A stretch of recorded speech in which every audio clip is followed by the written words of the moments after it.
Et salut tout le monde! Alors aujourd'hui, on va parler de rempotage de bégonia. On va parler de bégonia bambou et de bégonia rex, tout simplement. Donc en fait, j'avais filmé tout le rempotage avec toutes les explications et tout. Mais le problème, c'est que je ne sais pas ce qui s'est passé, mais il n'y avait plus de son. Donc du coup, là, je vous refilme la vidéo, mais le rempotage a déjà été fait. Donc j'avais d'autres plans en fait pour vous montrer comment je procédais. Là, le but, c'est de vous expliquer un petit peu comment j'ai fait avec les images qui vont s'afficher sur l'écran. Donc déjà, j'ai rempoté mes bégonias parce qu'ils ne se développaient plus. Ils ne se développaient plus et du coup, le terreau était super sec, j'avais du mal à le réhydrater. Soit l'eau passait directement par le trou de drainage, soit ça stagnait au-dessus du terreau, mais pendant 10 bonnes minutes avant d'absorber. Donc voilà, je me suis dit qu'il fallait que je change un petit peu le terreau, ça leur ferait du bien. Puis de toute façon, ça fait un petit moment que je les avais pas rempotés. Il me semble que ça faisait un an. Donc du coup, ça leur a fait le plus grand bien. Donc pour le mélange, j'ai utilisé du terreau pour plantes d'intérieur avec un tiers de vermiculite. Et en plus, dans le terreau, il y avait déjà de l'engrais pour 6 mois. Donc ça, c'est génial. C'est Georges de la chaîne Chef Langoustin qui conseille ce mélange-là. Donc on va voir ce que ça va donner. C'est vrai qu'avec le mélange que j'utilisais, avec uniquement de la perlite et du terreau pour plantes d'intérieur, euh, franchement, c'était pas génial. Dans les premiers mois, ça va, mais c'est un terreau qui s'abîme super vite parce que la perlite, je trouve qu'elle assèche énormément le terreau. Ensuite, je me suis occupée de ce bégonia lucerna, je pense, ou lucena, je ne sais pas exactement son nom. Ça, c'est une bouture que j'ai prise dans le jardin de ma mère. Donc, vous l'avez vu dans le vlog où je vous fais le garden tour de ma mère. Il reprenait à prendre vie parce que bon, l'hiver, étant donné qu'il fait un petit peu trop froid, il perd toutes ses feuilles, mais après il repart. Donc ça, c'est une bouture que j'ai faite à la fin de l'été dernier, il me semble, même septembre-octobre, je pense. Je sais plus trop, mais elle a super bien grandi, quoi. Elle est immense. Donc ça change en fait de mon autre bégonia, celui-là, le Tamaya. Donc en fait, il n'y a que Chef Langoussin qui connaît les noms des bégonias en fait. Il n'y a que lui. Donc celui-là, ça c'est une bouture. Donc ça c'est une bouture qui prend bien, mais du coup qui grandissait pas très très vite. Donc on verra avec ce nouveau terreau. Ensuite au niveau des bégonias, donc j'ai le bégonia escargot. Donc ça c'était une petite bouture que j'avais faite. Donc ça prend super vite, ça prend super bien.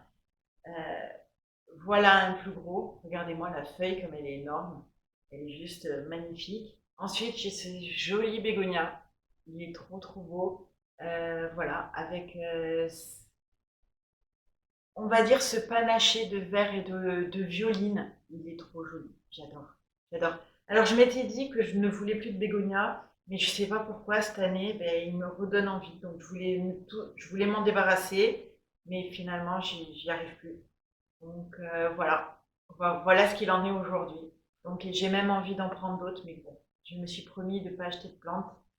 On va voir si je vais tenir, mais voilà. Donc ça, les bégonias rex, bizarrement, je les ai beaucoup aimés au tout début. Après, je m'en suis lassée très vite. Et là, je recommence à les re-aimer. Donc je sais pas. Dites-moi en commentaire si ça vous arrive. Il y a celui-là aussi. Il est trop beau. J'adore. Avec ce panaché de rose et il est trop beau. Et en fait, il a un petit peu des reflets argentés. J'adore, j'adore. Le dessous des feuilles est panaché aussi, mais voilà la dernière feuille qu'il m'a fait. Elle est juste magnifique, donc elle est bien rouge. Elle est juste splendide. Ensuite, j'ai celui-là. Donc celui-là, il a vraiment beaucoup de reflets argentés en fait. Et le dessous est un petit peu orange, orange rouge. Voilà, du rouge qui tire vers le orange. Il est juste trop beau aussi, voilà. Je suis en train de retomber amoureuse de mes bégonias. C'est fou quand même, hein. Dingue. Et ensuite, j'ai celui-là. Alors celui-là, il avait beaucoup souffert. Il avait les feuilles qui poussaient, oui, mais elles s'asséchaient constamment. Donc j'avais beau l'arroser, il n'y avait rien à faire. Il est trop beau. Donc là, malheureusement, vu que les feuilles sont pas très belles, vous n'allez pas trop voir à quoi il ressemble. Mais j'espère vous le montrer bientôt, euh, une fois qu'il aura bien poussé. Voilà, parce que du coup, bientôt, je suis prête pour faire le plan de tour. J'ai réaménagé pas mal de plantes, j'ai rempoté pas mal de plantes. Il me reste plus qu'une étagère à installer et de finir d'installer toutes les plantes qui sont là. Et je pense que je suis prête pour le planter. Donc voilà, je suis venue dépoter mes plantes délicatement. Donc en général, je me sers soit d'un pic, soit de petits outils comme ça, ce sont des mini-pelles en fait, pour bien décoller le substrat des pots en terre cuite, parce que quand c'est des pots en terre cuite, c'est pas évident. Là, ce sont des racines qui sont assez petites. Et elles font des gros rhizomes, on va dire ce sont des rhizomes, mais sinon les racines sont très très petites. Et du coup, pour éviter de les casser, donc je démoule bien le pot et après je viens enlever la terre, mais délicatement des racines. Et là, ce que j'ai pu m'apercevoir en fait, c'est que ces plantes-là n'ont pas fait beaucoup de racines. Donc, je ne sais pas si c'est normal ou si c'est le fait qu'elles aient eu un mauvais terreau pendant un bon moment et qu'elles n'aient pas pu se développer. Donc ça, je ne sais pas, ça reste à voir. Donc j'ai utilisé quasiment que des pots en terre cuite, sauf celui-là qui est en plastique, je n'en avais plus. Donc je suis venue mettre au fond une couche de terreau, donc préparée avec du terreau pour plantes d'intérieur, un tiers de perlite et il y avait déjà de l'engrais. Donc, je suis venue mettre au fond une bonne couche, j'ai tassé et je suis venue mettre ma plante et ensuite j'ai rajouté la terre en la tenant bien droite et en tassant autour délicatement parce que ça reste des plantes fragiles. Donc, j'ai fait ça pour 2 ou 3 plantes en vidéo, je vais vous les insérer là. Sinon, le reste, j'ai fait hors caméra de toute façon parce que bon, vous montrer 20 fois la même chose, ça sert strictement à rien. Donc là, je me retrouve comme avec pas mal de bégonias finalement.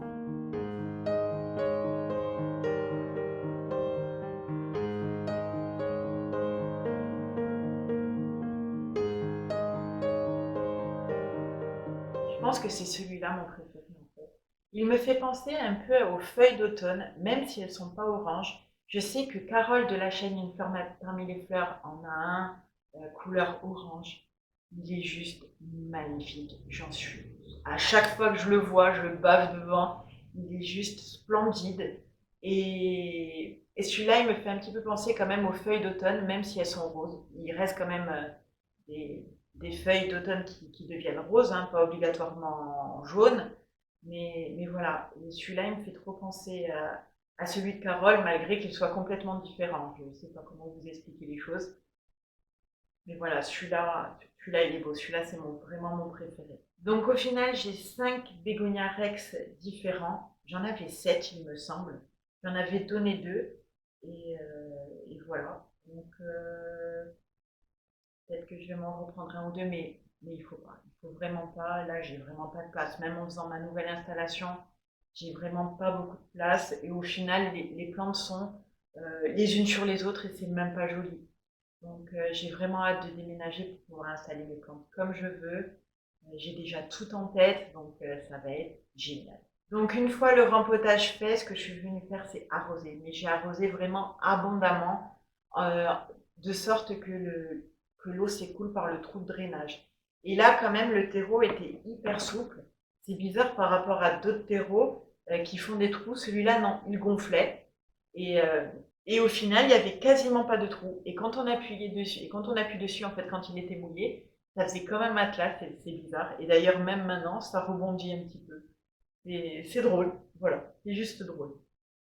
Après, on s'amuse comme on peut. En ce qui concerne l'entretien, alors moi, je mets mes bégonias vraiment très très près de la fenêtre pour qu'ils aient le maximum de lumière. Et jusqu'à présent, ils se portent bien. Malgré qu'ils ne sont pas développés là depuis le printemps, ils se sont toujours très très bien portés. Par contre, je trouve que ce sont des plantes qui ont vite soif. Mais je n'avais pas ce terreau avant, donc j'étais obligée de l'arroser 2 voire 3 fois par semaine en petite quantité, mais il fallait quand même que je les arrose parce que les feuilles avaient tendance à ramollir. Donc quand les feuilles commencent à ramollir, c'est que le bégonia a soif.